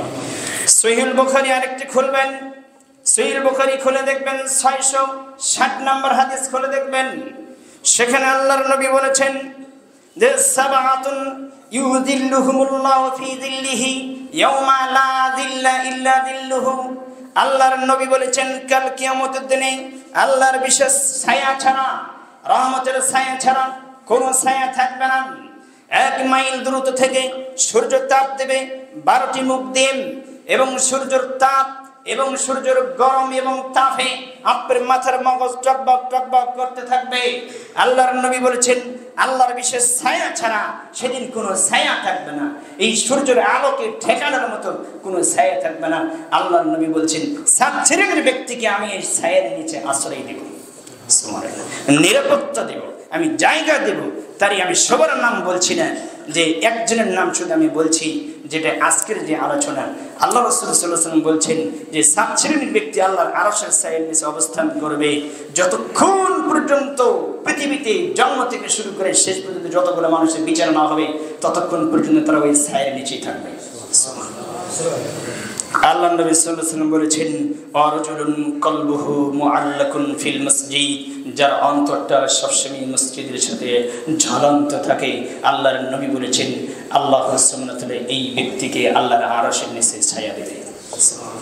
মসজিদে ঝুলন্ত থাকে মানে জোহরের সালাত পড়ে গেছে, আসরের সালাত পড়ার জন্য তার অন্তরে ছড়াছড়ি করছে, আসর আজান কখন দেবে, আসর পড়ে গেছে জামাতে, আবার মাগরিবের জন্য অপেক্ষা করছে, মাগরিব পড়ে গেছে, ইশার জন্য অপেক্ষা করছে, ইশারা পড়ে গেছে, গভীর রাত্রে আপনার চাই আছে কখন ফজর আজান দেবে, আমি জামাতে অংশগ্রহণ করব। আল্লাহর নবী বলেছেন এই যুবক, এই ব্যক্তির জন্য আল্লাহর আরশের নিচে জায়গা হবে। সুবহানাল্লাহ। পারবেন? খুব কঠিন কাজ। রাসূল সাল্লাল্লাহু আলাইহি ওয়াসাল্লাম বলেছেন, আল্লাহ তুমি তাদের অন্তর্ভুক্ত করো, তুমি যাদেরকে তোমার বিশেষ রহমতের নিচে ছাইয়ে দিবে। আল্লাহ তুমি আমাদের কবুল করো, আল্লাহুম্মা আমিন। আন আবি হুরায়রা রাদিয়াল্লাহু তাআলা থেকে বর্ণিত, তিনি বলেন, আরেকটি হাদিস 659 নম্বর হাদিস সহিহ বুখারীতে এসেছেন, আল্লাহর নবী সাল্লাল্লাহু আলাইহি ওয়াসাল্লাম বলেছেন, আবু হুরায়রা বর্ণনা করেন, কানাল মালায়েকাতু তুসাল্লি আলা আহাদিকুম মা দামা ফি মুসাল্লা মা দামা ফি মুসাল্লাহুম ফালা মা লাম ইউহাদ্দিস আল্লাহুম্মা গফির লাহু আল্লাহুম্মা আরহামহুম। আবু হুরায়রা থেকে বর্ণিত, তিনি বলেন, রাসূল সাল্লাল্লাহু আলাইহি ওয়াসাল্লাম বলেছেন, তোমাদের কেউ যতক্ষণ পর্যন্ত তার সালাতের স্থানে থাকে, এখানে কিছু কথা আমি বলবো, এখন কান খাড়া রাখবেন, সবাই রেডি হন, প্রস্তুত হন। আমি কি বলি সেই কথা ধরার চেষ্টা করেন, অমনোযোগী নয়, মনোযোগের সাথে। রাসূল সাল্লাল্লাহু আলাইহি ওয়াসাল্লাম বলেছেন যে যতক্ষণ পর্যন্ত তোমরা যখন জামাতে সালাত আদায় করো, সালাতে সালাম ফেরার পরে যখন ওই জায়গায় বসে থাকো, তখন তোমার উজু ভঙ্গ হয়নি, উজু নষ্ট হয় নাই। উজু থাকা অবস্থায় যতক্ষণ তুমি ওই জায়গায় বসে থেকে তাসবিহ তাহলিল জিকির করো, আল্লাহর নবী বলেছেন ততক্ষণ পর্যন্ত সে সালাত অবস্থায় আছে।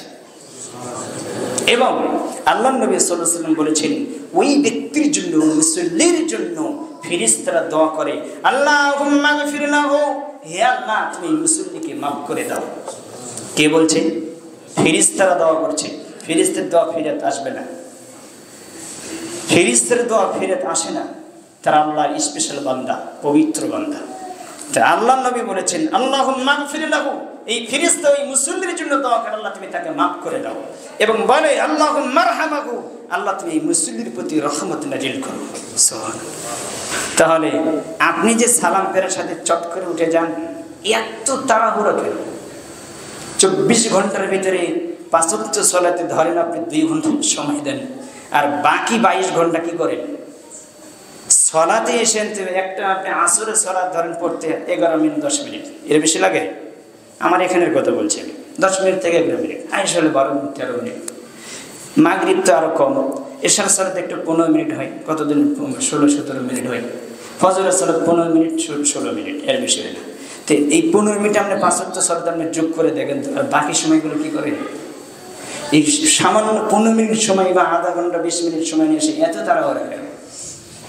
এত তাড়াহুড়ো কেন? সালাম ফেরি চট করে আপনাকে উঠতে হবে, এটা আপনাকে কে বলেছে?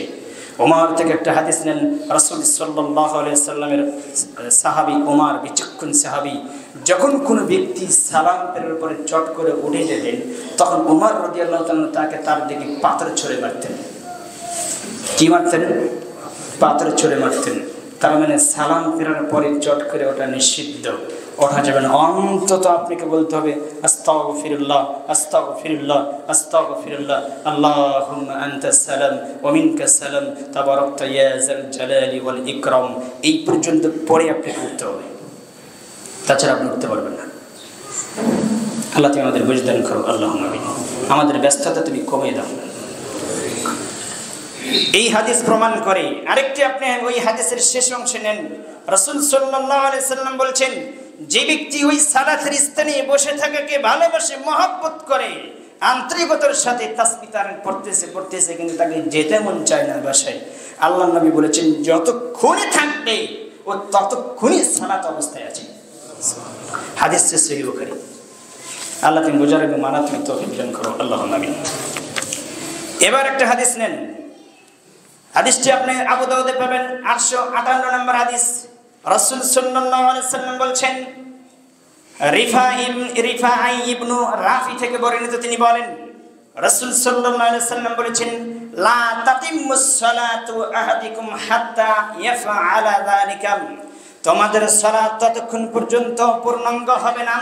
আল্লাহর নবী বললেন, তোমাদের সালাত ততক্ষণ পর্যন্ত পূর্ণাঙ্গ হবে না যতক্ষণ পর্যন্ত সালাতের শুরু থেকে শেষ পর্যন্ত ধীরস্থিরভাবে তারতিব সহকারে কোন জায়গায় কত ফরজ আছে, কার ভিতরে কোন ফরজ আছে তা সঠিকভাবে বুঝিয়ে না আদায় করবে, ততক্ষণ পর্যন্ত তোমাদের সালাত হবে না। এবার আপনি আসেন, দাঁড়ানটা ফরজ। দাঁড়ানটা কি? ফরজ। তারপরে প্রথম তাকবীরে তাহরিমে দোয়া কি? ফরজ। কয়টা গেল? 2টা। 4 রাকাত সালাতের ভিতরে 7টি ফরজ আছে, আপনি খেয়াল রাখবেন। তাহলে দাঁড়ানটা ফরজ, ওয়াকুমু লিল্লাহি কানিতিন, আল্লাহ বলেছেন আমি আল্লাহর জন্য দাঁড়িয়ে যাও। 238 নম্বর আয়াত সূরা বাকারার আল্লাহ বলেছেন। এরপরে বলছেন ফাকাব্বির, তাকবীর দাও। 3 নম্বর আয়াত সূরা মুদ্দাসসির আল্লাহ বলেছেন। তাহলে 2 নম্বর মানে প্রথম তাকবীরটা কি ফরজ, দাঁড়ানটা কি ফরজ, তাহলে 2টা ফরজ গেল। এবার আপনি আসেন, তারপরে দ্বিতীয় যে তাকবীর দিবেন আপনি, প্রথম তাকবীর দিয়ে সানা পড়লেন, আউযু বিল্লাহি মিনাশ শাইতানির রাজিম, বিসমিল্লাহির রহমানির রহিম পড়লেন, পড়ার পরে আপনি সূরা ফাতিহা পড়লেন।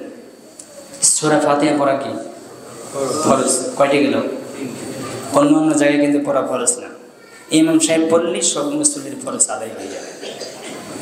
ইমাম সাহেব খাইলে মুসল্লির খাওয়া হয়ে যাবে। ইমাম সাহেবের সাথে সূরা ফাতিহা পড়লা, ইমাম সাহেব পড়লে ফরজ আদায় হয়ে যাবে। তো ইমাম সাহেব তো পড়ে সামি আল্লাহু লিমান হামিদা, তুমি বলো কা? ইমাম সাহেব তো বলে রব্বানা লাকাল হামদ, তুমি পড়ো কা? ইমাম সাহেব তো বলে আত্তাহিয়াতু লিল্লাহি ওয়াস সালাওয়াতু, তুমি পড়ো কা? ইমাম সাহেব পড়লে তো তোমার পড়া হবে, কথা আছে না? সূরা ফাতিহা সে ঘাবলা, আপনি বুঝতে পারেননি। সূরা হিজর খুলবেন, 88 নম্বর আয়াত করে দেখবেন আল্লাহ বলছেন এমন একটি সূরা আমি তোমাকে দিয়েছি, মানুষকে বলছে যে সূরাটা বারবার পড়া হয়। সূরা ফাতিহার কথা বলা হয়েছে, যে সূরাটা প্রত্যেকটি মুসল্লিরই পড়তে হবে, একাও হলে পড়তে হবে, জামাতে হলেও পড়তে হবে। তাহলে 2 ফরজ গিয়েছে, সূরা ফাতিহা পড়া কি ফরজ, 3 ফরজ গিয়েছে। এবার রুকুতে চলে যান, রুকু করা কি ফরজ। এবার সিজদায় চলে যান, সিজদা করা কি কয়টা গেল? 5টি গেল। সিজদায় যখন যাবেন 7 হাড় আপনার মাটির সাথে লেগে থাকবে, 7 হাড়ের উপর সিজদা দেওয়া ফরজ। একটা হাড় উঁচু হয়ে থাকলে আর সিজদা হবে, সালাত হবে না, সালাত বাতিল। তাহলে 5টি গেল ফরজ, কয়টি গেছে? 5টি গিয়েছে। এবার আপনি আসেন যে ধীর স্থির ভাবে তারতিল সহকারে সালাত আদায় করার ফরজ আইন ফরজ। কিভাবে? ধীর স্থির ভাবে, ধীর স্থির ভাবে সালাত, তাড়াহুড়া না, ধীর স্থির ভাবে সালাত আদায় করা কি? এগুলো মসজিদে আছে, কথা আছে। তা আপনাদের কিছু বলেন না? আপনার তো সুবিধে, যত তাড়াতাড়ি সালাত আদায় করে এই তত ভালো। বাপরে বাপ, সুন্দর সালাত আদায় করেছে, কিছু না পড়তে পারলাম কিন্তু সালাতটা তাড়াতাড়ি হয়েছে। আমার কথা বুঝলেন? ধীর স্থির ভাবে সালাত আদায় করা কি ফরজ। কটা গেল? 6টা গিয়েছে। শেষ বৈঠক সালাম ফেরার আগ পর্যন্ত যতক্ষণ বসে থাকবেন, আত্মীয়তা থেকে শুরু করে সালাম ফেরা পর্যন্ত, এই এতটুকু সময় আপনি যা কিছু পড়বেন এবং বসে থাকবেন, বৈঠক, এগুলো সব ফরজ। শেষ বৈঠক করাটা কি ফরজ। যখন সালাম ফিরবেন তখন আপনি 2 দিকে সালাম ফেরা পড়বেন। এবার আপনার আর সালাতের ভিতরে নেই, এবার আপনি জিকিরের মধ্যে আছেন, সালাত আপনার শেষ। এই 7টি ফরজ যদি একটা ফরজ ছুটে যায় তাহলে সালাত কি হয়ে যাবে? বাতিল হয়ে যাবে।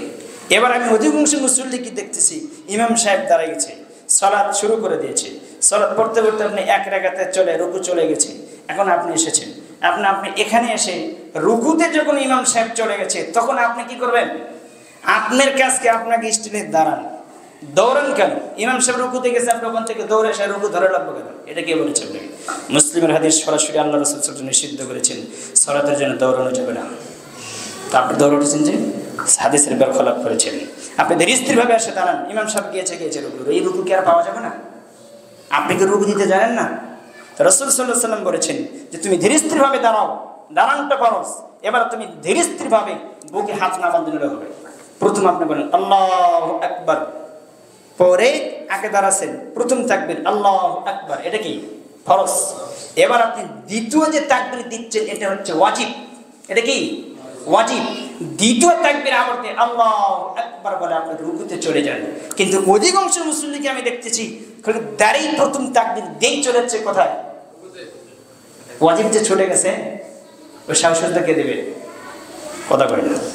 কিন্তু আসলে কিন্তু প্রথম তাকবীর ওটা হয়নি, ওরা কিন্তু দ্বিতীয় তাকবীর দিয়েছে।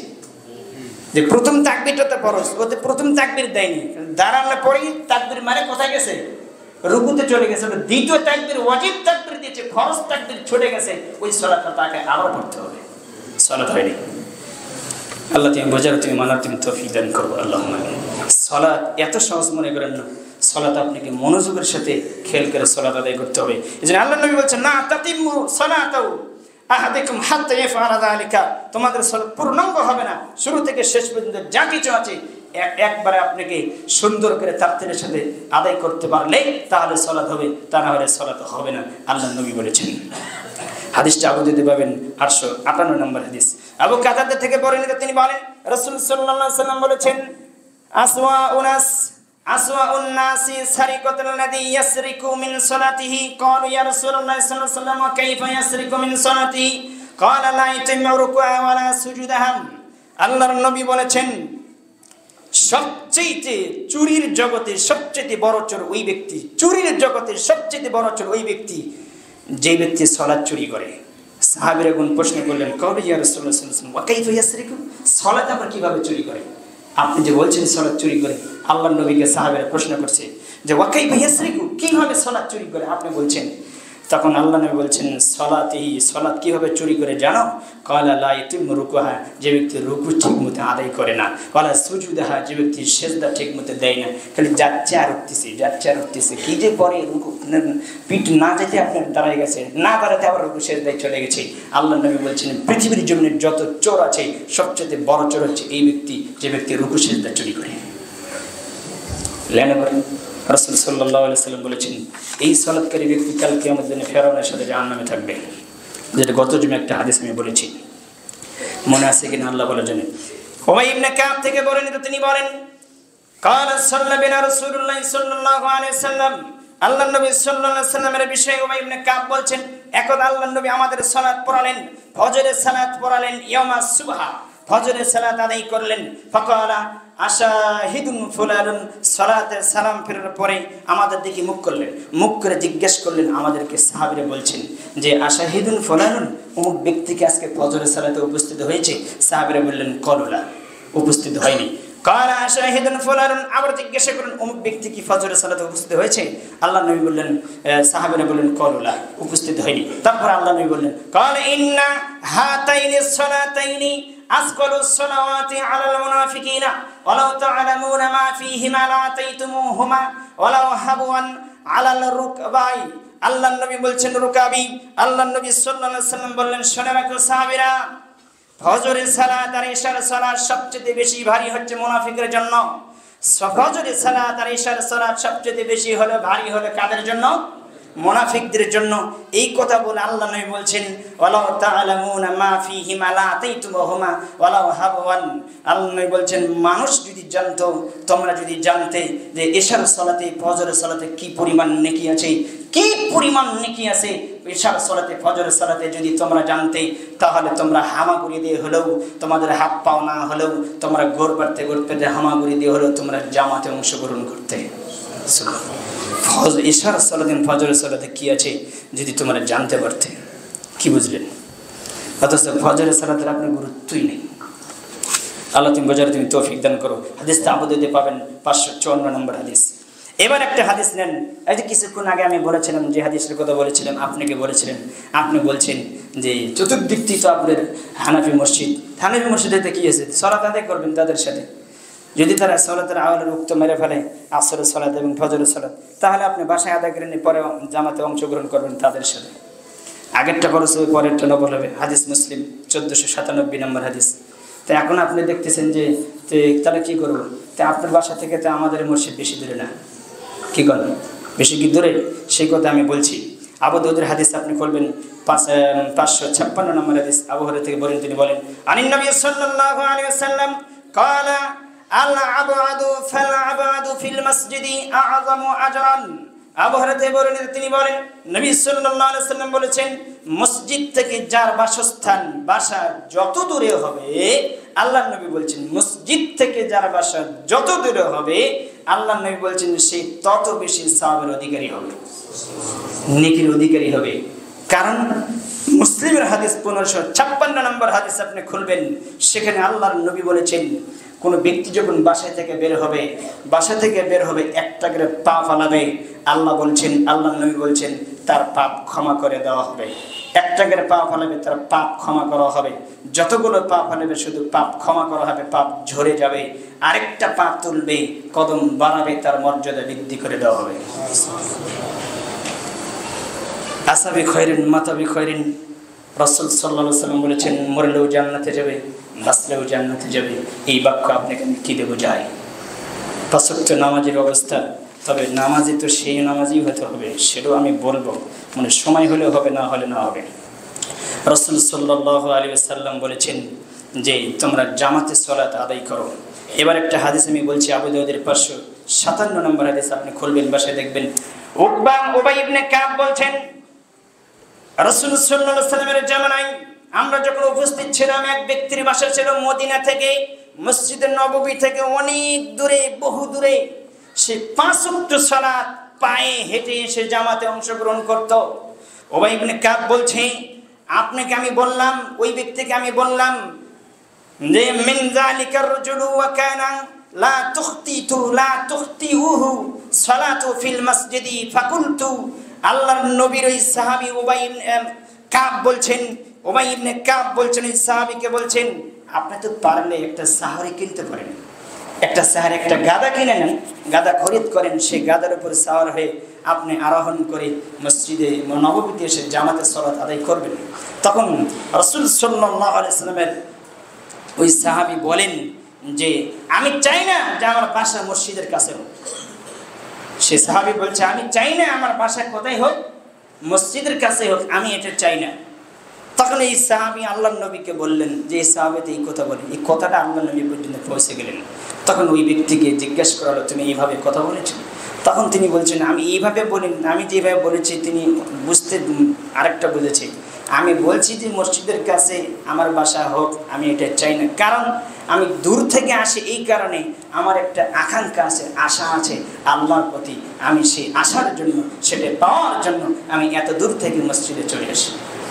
তখন আল্লাহর নবী বললেন, শুনে রাখো, ফাকালা আতাকাল্লাহু যালিকা কুল্লুহু আনতাকাল্লাহু আযজা জাল্লা ওয়া আযজাম মাহতাসাবাত কুল্লুহু আজমাআ।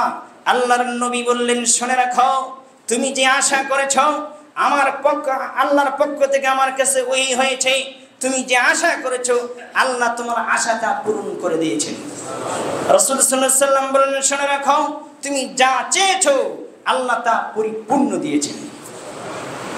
বলেন নাই তিনি দিবেন, এই কথা বলেননি, আল্লাহর পক্ষ থেকে ওহীর মাধ্যমে জানিয়ে দেওয়া হয়েছে। আল্লাহর নবী তৎক্ষণাৎ বলে দিয়ে বলছেন, তুমি যা চেয়েছো আল্লাহ তোমার আশা পূরণ করে দিয়েছেন। কি বুঝলেন বলেন তো? আর আপনি বলছেন আমার বাসা অনেক দূর, অনেক দূর তো হবে, এখান থেকে এখানে বাসা, আপনার ওই শ্রীপুরা আপনার অফিস, বেতন আপনার 60,000 টাকা, এখন আপনি সকালে কেন ফজর আগে যে বসতে পারেন। দুনিয়া বিষয়ে খুব ভালো বুঝো না, শুধু আল্লাহর ঘরে যেতে কত বাওয়ান্তা খুঁজো, তাল বাহানা খুঁজো। দুনিয়া বুঝো, পরকাল বুঝতে পারো না। দুনিয়া খুব ভালো করে বুঝো, পরকাল বুঝতে পারি না, আমরা দুঃখজনক। সূরা রুমের 7 নম্বর আয়াত আল্লাহ বলছেন, আর দুনিয়ার বিজনেস, ব্যবসা সব বুঝে, লাভ লস, দুনিয়ার ক্ষয়ক্ষতি সব বুঝে না পরকাল বিষয়। সূরা রুম খুলেন 30 নম্বর সূরা 7 নম্বর আয়াত, বাসায় যে দেখবেন আল্লাহ বলেছেন। আল্লাহ তুমি আমাদের সঠিক জ্ঞান দান করো, আল্লাহুম্মা আমিন। এবার আসেন আমাদের এই নামাজ, এই নামাজতে আমরা কি করছি? আমি যেটা বলতে চাচ্ছি এখন, এই নামাজ, এই সালাত আপনার আমার কি উপকার করছে? উপকার নাই বলতে নাই, কারণ এই উপকার আমাদের ভিতরে পাচ্ছে না। সালাত পড়ো, নামাজি যেরকম বেনামাজি একই রকম, কথা হাসে না মিশে। নামাজে যেরকম বেনামাজি একই রকম, দুজনে বরঞ্চ বেনামাজি আরো বলে আমি সালাত না পড়লাম কিন্তু আমার ইমান ঠিক আছে। কি কারণে বলে? আমি সালাত পড়ি না কিন্তু আমি কারো অন্যায় করি না, কারো খাই না, কারো নেই না, কিন্তু সালাত পড়লে কি হবে? ওই মানুষের সাথে খারাপ আচরণ করে, দুর্নীতি করে, আত্মসাৎ করে, মানুষের সাথে জুলুম করে, এরকম বলে কিনা? এই সালাত আপনার জন্য কি করতে পারে? কারণ আমরা যে সালাত পড়ছি, বনি ইসরাঈলের মতো আমরা আল্লাহকে ধোঁকা দিচ্ছি।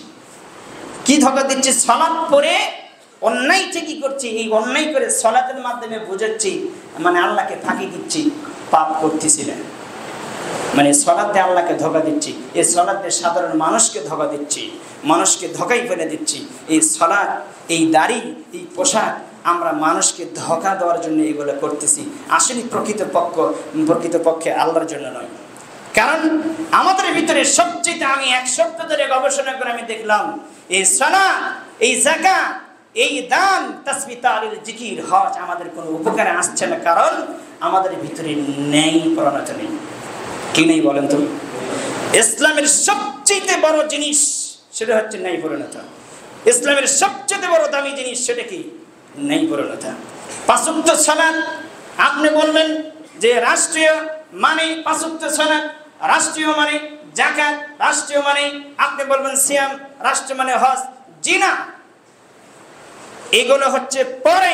সবচেয়ে ইসলামের বড় মূল জিনিস হচ্ছে আপনার ন্যায়পরায়ণতা। কি বলেন তো? ন্যায়পরায়ণতা আপনার ভিতরে যদি থাকে তাহলে এই সালাত আপনার জন্য উপকার আসবে, সবকিছু আপনার উপকার আসবে। আপনি 20 বছর ধরে সালাত পড়ে কি হবে? আপনার বোনের জায়গা এখন আপনি দিতে পারেন না। আপনার ভিতরে ন্যায়পরায়ণতা কি হতে পারে? এই জন্য আল্লাহ সুবহানাহু ওয়া তাআলা বললেন যে ওপেন ভাবে ঘোষণা করেন সারা পৃথিবীর মানুষকে বলেছেন, শুনে রাখো তোমরা, আমি আল্লাহ রব হিসেবে রুবুবিয়তের ক্ষেত্রে আমি যে রব হিসেবে আমি তোমাদেরকে ঘোষণা করে দিলাম। আমি আল্লাহ বলছি, তোমরা শুনে রাখো। আল্লাহ সুবহানাহু ওয়া তাআলা বলছেন, ইয়া ইবাদি ইন্নী হারামতু যুলমা আলাইয়া, আমি আল্লাহ সুবহানাহু ওয়া তাআলা নিজের আত্মার উপরে, নফসের উপরে জুলুম করা হারাম করেছি। অতএব আমি কোনো জুলুমকারীকে পছন্দ করি না। তোমাদের উপর জুলুম করা আমি হারাম করে দিয়েছি। কোনো মানুষ যদি কোনো মানুষের প্রতি জুলুম করে তার বিচার তো হবেই। মানুষের তো বিচার হবেই, জিনের বিচার তো হবেই। এবং কোনো গরু যদি কোনো ছাগলকে গুঁতো দেয়, কোনো ছাগল যদি কোনো গরুকে গুঁতো দেয়, আমি আল্লাহ কাল কিয়ামতের দিনে এই দুইজনের ন্যায়পরায়ণ বিচার করে দেব। মানুষের যে বিচার হবেই, পশু প্রাণীর বিচার হবে। যদি আমি আল্লাহ ন্যায়পরায়ণ ভাবে বিচার না করতে পারি তাহলে আমি হচ্ছে রব হিসেবে মিথ্যক রব। আমি আর রবে, এই রবের কোনো ভ্যালু নেই। বলেন নাউজুবিল্লাহি মিন যালিক। রব ন্যায়পরায়ণ এত কঠিন, এত ভয়ঙ্কর, আপনাকে আমি এই সংক্ষিপ্ত সময়ে বুঝতে পারবো না।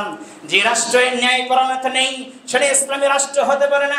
ন্যায়পরায়ণতা মানে যে রাষ্ট্রের ভিতরে 100% ন্যায়পরায়ণতা থাকতে হবে, 100% ব্যক্তিকে ন্যায়পরায়ণতা দিতে হবে, তাহলে সেটা ইসলামী রাষ্ট্র।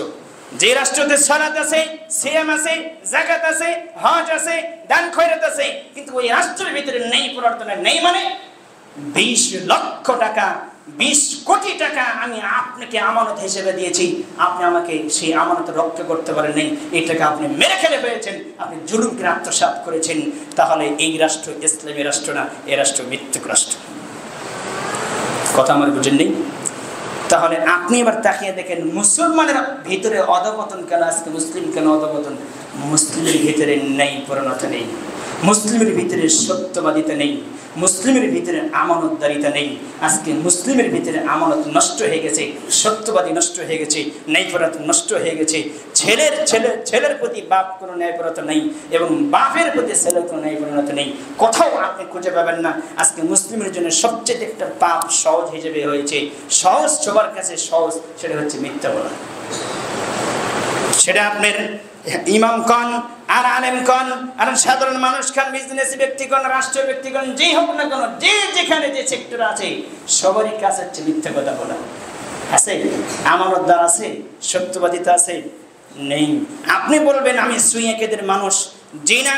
ইসলামের সুই আকীদা এবং ঈমান এবং বিশুদ্ধ আকীদা এবং সালাত, আপনি মনে করবেন এই দুটো জিনিস হচ্ছে ইসলামের শ্রেষ্ঠ, জি না। সালাত দিয়ে মানুষ, সালাত থেকে ইসলাম গ্রহণ করেন, আপনি ইতিহাস ভুলে গেছেন।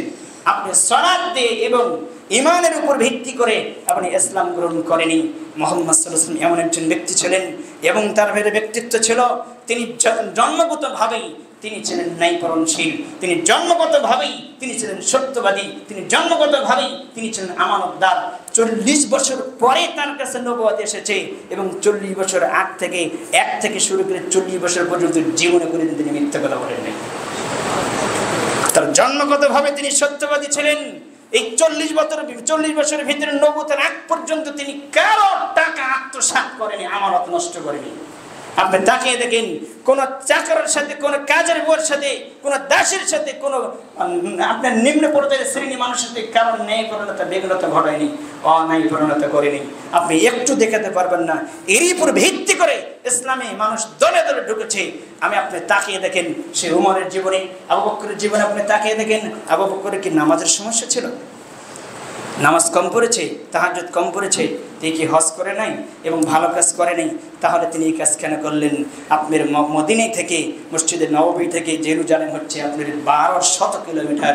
সেখান থেকে তিনি জেরুজালেমে যাচ্ছে, তার একজন খাদেম ছিলেন ইবনে ওমর রাদিয়াল্লাহু আনহু। এই খাদেম অর্ধেক রাস্তায় 600 কিলোমিটার রাস্তায় আপনার উটের উপর থাকলেন ওমর রাদিয়াল্লাহু আনহু। তারপরে তিনি উটের উপর থেকে নেমে এবার চাকরকে বলছে, এই গোলামকে বলছে, এবার তুমি উটের উপর উঠবে, আমি এবার রশি টানবো। পারবেন? আপনি কোন অফিসের মালিক হয়েছেন? সারাদিন শুধু নোংরা আচরণ করে যাচ্ছেন শ্রমিকদের সাথে, আপনি দিন রাত শুধু খারাপ আচরণ করে যাচ্ছেন, আপনার ভেতরে ন্যায় পরায়ণ নেই।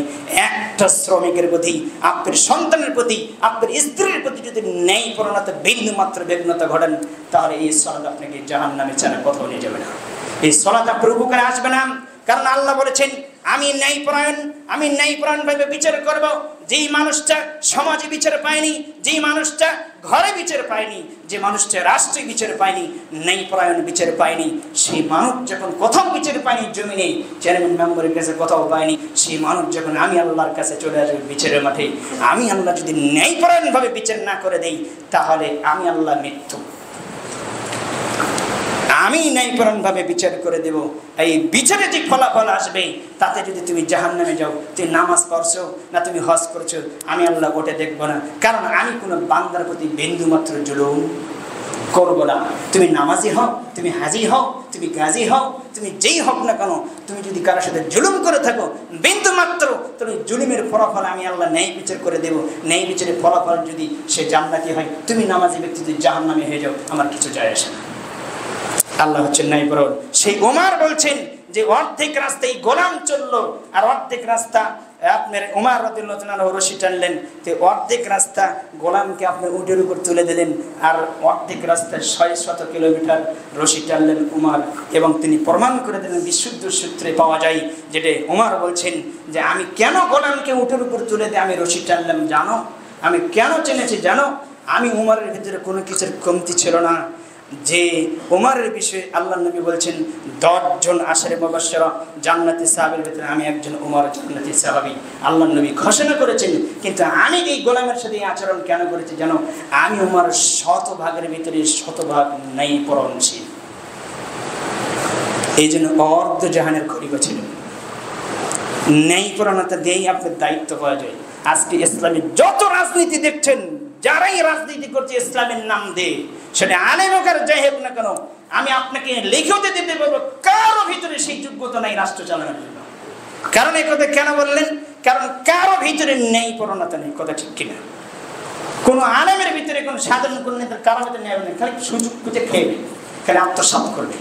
আর যারাই মনে করেন যে দল করছে, যে ইসলামী দল কেন, ইসলামী দলে যান, সালাত আছে, হজ আছে, জাকাত আছে, সবই আছে, কিন্তু নাই কি বলেন তো? ন্যায়পরায়ণতা নেই। আর যাকে দায়িত্ব দিয়েছে ইসলামের, যে তাকে দায়িত্ব, বড় দায়িত্ব দিয়েছে, যে বেশি চামচাগিরি করতে পারে, ওকে দিতেছে বড় দায়িত্বশীল।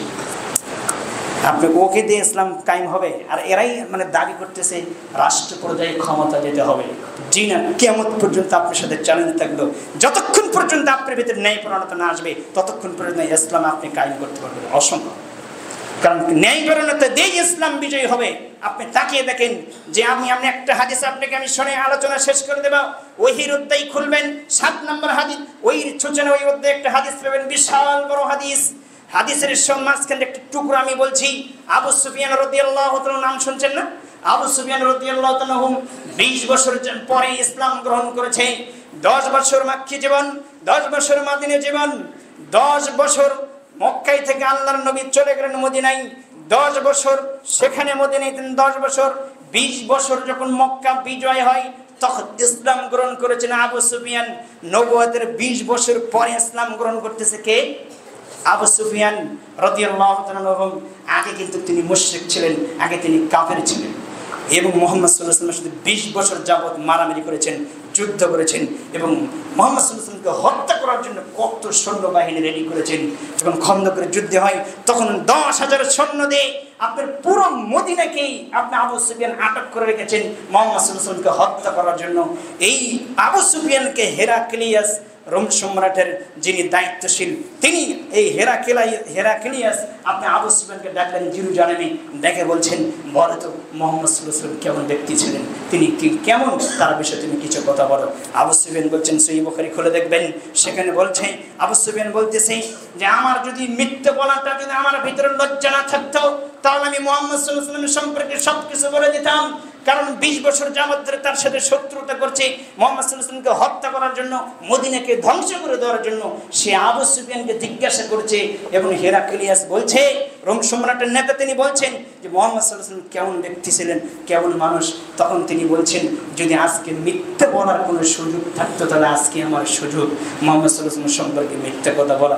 কিন্তু আমি আবু সুফিয়ানের ভিতরে মিথ্যে কথা জীবনও আমি বলিনি, এবং মিথ্যে কথা বলাটা আমি আবু সুফিয়ানের কাছে সবচেয়ে লজ্জাজনক। যদি আমার লজ্জা না থাকতো তাহলে আজকে আমি মিথ্যে কথা বলে দিতাম, কিন্তু লজ্জার কারণে আমি মিথ্যে কথা বলতে পারি নাই, এবং জীবনে আমি মিথ্যে কথা বলি নাই, এবং আজকেও আমি মিথ্যে কথা বলতে পারি নাই।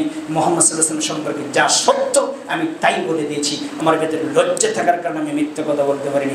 যিনি কাফেরের নেতা, যিনি মুশরিকের নেতা, তখন ইসলাম গ্রহণ করেনি, সে আবু সুফিয়ান বলছে আমি জীবনে মিথ্যা কথা বলিনি, এবং আজও মিথ্যা কথা বলতে আমি লজ্জা পাচ্ছি, এবং এই জন্য মিথ্যা কথা বলিনি। আর আপনি মুসলিম, আপনার ভিতরে রগে রগে ঢুকে আছে মিথ্যা, আপনার ভিতরে আছে ছলছাতুরি, দুর্নীতি, আত্মসাৎ, আপনার ভাওতাবাজি, ধোঁকা, প্রতারণা সবকিছু আছে।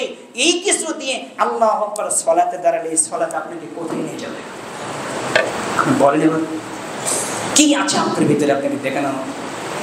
মুহাম্মদ সাল্লাল্লাহু আলাইহি ওয়াসাল্লাম সত্যবাদী ছিলেন, মুহাম্মদ সাল্লাল্লাহু আলাইহি ওয়াসাল্লাম আমানতদারিতা ছিলেন তার ভিতরে, এবং তিনি ন্যায়পরায়ণশীল ব্যক্তি ছিলেন, নবী ছিলেন। এই ন্যায়পরায়ণতা, সত্যবাদিতা, আমানতদার, এগুলো সবকিছু ঠিক রেখে তিনি সালাতে দাঁড়াচ্ছেন, এই সালাত তার কাজ করেছে। আর আপনি দুর্নীতি, আত্মসাৎ, হারামখোর, জুয়াখোর, সবকিছু আপনার 20 বছর আগে বাপ মারা গেছে, বোনের জমি এখনো বাড়িতে দিয়ে ধরে নেই, ছেলের জমি একজনের জমি আরেকজনের নামে দিয়েছেন, সব কিছু দিয়ে আপনার ভিতরে মিথ্যার ছয়লা, আপনার ভিতরে অসত্যতা, আপনার ভিতরে অমানতদার হয়েছে, আমানতদারিতা আপনার নাই, সব কিছু হারামের ভিতরে ডুবে থেকে এখন আপনার সালাতে দাঁড়িয়ে বলছেন আল্লাহু আকবার। এই সালাত আপনাকে কি করতে পারে, কি করবে আপনার সালাত? এই জন্যই সালাত আমাদের কোনো পরিবর্তন নেই, দুঃখজনক। আপনার আমার ভিতরে এই পরিবর্তন নিয়ে আসতে হবে। এই জন্য ইকবাল সেইকালে বলেছেন যে রোম সম্রাটের নেতা বলেছিলেন, এবং রোমান সম্রাটের বাদশা জেরুজালেম, ইকবাল সেই সময় বলেছেন জেরুজালেমের থেকে আপনার ইউরোপ থেকে আপনার সফর করে এসে বলছিলেন যে মুসলমানের ভিতরে যে জিনিস, দুটি জিনিস চলে, তিনটে জিনিস চলে আসবে, মুসলমান ভুলে গেছেন। সাবাক্তাম ফির সাবাক্তাম ওয়া সাদ্দাক্তাম ওয়া আদাইতাম। আল্লাহর নবীর এই বিবরণ তিনি দিচ্ছেন, মুসলমান সেই কথা ভুলে গেছে। যেদিন মুসলমানের ভিতরে ন্যায়পরায়ণতা ফিরে আসবে, যেদিন মুসলমানের ভিতরে মুসলমান যেদিন সত্য বলা শিখবে, সেদিন আবার এই ক্ষমতা আল্লাহ সুবহানাহু ওয়া তাআলা মুসলিমকে দিবে। মুসলমান তোমরা ভুলে গেছে সত্য বলা, মুসলমান তোমরা ভুলে গেছে ন্যায়পরায়ণতা। তুমি যদি তোমার স্ত্রীর সাথে যদি দুর্ব্যবহার করো, তার হক যথাযথভাবে আদায় না করো, তাহলে তোমার সালাত তোমাকে জাহান্নাম থেকে রক্ষা করতে পারবে না। ন্যায়পরায়ণতা এত কঠিন, এত ভয়াবহ জিনিস। সম্মানিত মসজিদের মুসল্লি, আমি আপনাদেরকে যতটুকু শোনালাম, সকলের ভিতরেই ন্যায়পরায়ণতা নিয়েছেন এবং বিচক্ষণ ছিলেন, সত্যবাদী, দায়িত্বশীল হিসেবে আপনি কাজ করেন, এর দ্বারা আপনি নাজাত পাবেন। আল্লাহ তুই বড় দয়াশীল, তুই বড় ক্ষমাশীল, আমাদেরকে বোঝার এবং মানার তুমি তৌফিক দান করো, আল্লাহুম্মা আমিন। শেষে একটা কথা আমি বলে নেই, এখানে যারা আছেন কি কতটুকু কোরআন পড়তে পারেন, কি কতটুকু করতে পারেন না আমি বলতে পারি না, আল্লাহ ভালো জানে। তবে যারা পড়তে পারেন কিন্তু সহি শুদ্ধভাবে হয় না, উচ্চারণ ঠিক হয় না, ভুল হয়, কিন্তু আমি আপনাদেরকে একটা মেসেজ দিয়ে যাচ্ছি। সহিহ বুখারীর হাদিস, রাসূল সাল্লাল্লাহু আলাইহি ওয়াসাল্লাম বলেছেন, যে ব্যক্তি ভালোভাবে সুন্দরভাবে কোরআন পড়তে পারে এবং সুন্দরভাবে তেলাওয়াত করতে পারে, এই ব্যক্তি কাল কিয়ামতের দিনে থাকবে সম্মানিত ফেরেশতাদের সাথে জান্নাতে। এবং যে ব্যক্তি কোরআন পড়তে আটকে যায়, কি করে? আটকে যায়, কষ্ট হয়, উচ্চারণ করতে কষ্ট হয়, এই ব্যক্তির হবে ডাবল নেকি, 2 গুণ নেকি হবে, তবে গুনাহ হবে না। আপনাকে আমি এখন বলতে চাই, বহু হুজুর বের হয়েছে যে বলে যে কোরআন যদি সহি করে না পড়া হয় তাহলে পাপ হবে, ওকে আবার পড়তে হবে। ও হাদিসের বিরোধিতা কথা বলেছে, আল্লাহর নবীর বিরোধিতা কথা বলেছে, ওকে আবার করতে হবে। ভুল হলে কোরআন তেলাওয়াত করতে হবে, শুদ্ধ হলে তেলাওয়াত করতে হবে, ফরজ আইন। ভুল হলে তেলাওয়াত করতে হবে, শুদ্ধ হলে তেলাওয়াত করতে হবে। ও আপনাকে এই কথা বলে কোরআন থেকে দূরে সরে নিয়ে গেছে। 2 দিন পরে মারা গেলে আপনার এই মৃত্যু খাজনাতে আসে, কোরআন পড়ে টাকা নিয়ে যাবে, 40 করবে। এই কারণে আপনাকে কোরআন থেকে দূরে রাখতেছে। ভুল হলেও কোরআন তেলাওয়াত করতে হবে, সঠিক হলেও কোরআন তেলাওয়াত করতে হবে, সবার উপর ফরজ আইন। অতএব ওই হুজুরের কথা থেকে দূরে থাকবেন।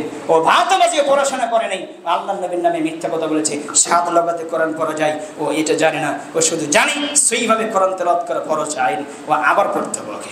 আল্লাহ তোমাদের বুঝদান করো, আমাদের সঠিক জ্ঞান দান করো। আল্লাহ তোমাদের মাফ করো। আল্লাহ।